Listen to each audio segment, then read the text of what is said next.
আমরা যারা 1990 থেকে 2005 সালের মধ্যে জন্মেছি আমরা বিশেষ কিছু ছিলাম না, তবে আমরা ভাগ্যবান ছিলাম। যখন আমরা ছোট ছিলাম হাতগুলো জামার ভেতরে ঢুকিয়ে রেখে বলতাম আমার হাত নেই। একটা কলম ছিল যার 4 রকমের কালি ছিল আর তার 4টা বোতাম একসাথে টেপার চেষ্টা করতাম। আমাদের সময়ে এক হাত সমান কলম পাওয়া গেলেও আমরা আবার কলম কেটে অনেক ছোট কলম আবিষ্কার করতাম। দরজার পেছনে লুকিয়ে থাকতাম কেউ এলে চমকে দিবে বলে। সে আসতে দেরি করছে বলে অধৈর্য হয়ে বেরিয়ে আসতাম।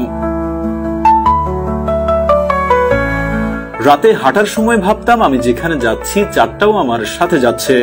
কারেন্টের সুইচের 2 দিকে আঙুল চেপে সুইচটাকে অন অফের মাঝামাঝি অবস্থানে আনার চেষ্টা করতাম।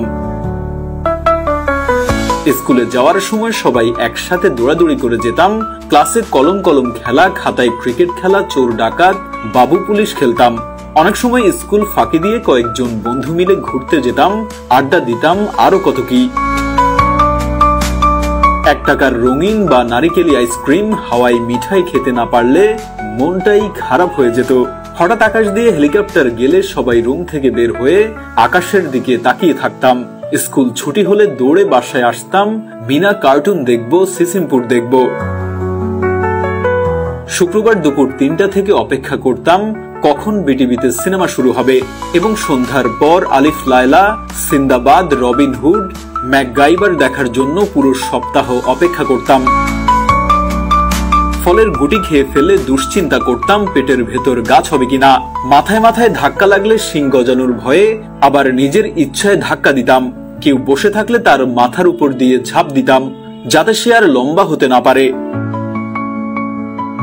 বিকেলে কুতকুত, কানামাছি, গোল্লা ছুট না খেললে বিকালটাই যেন মাটি হয়ে যেত।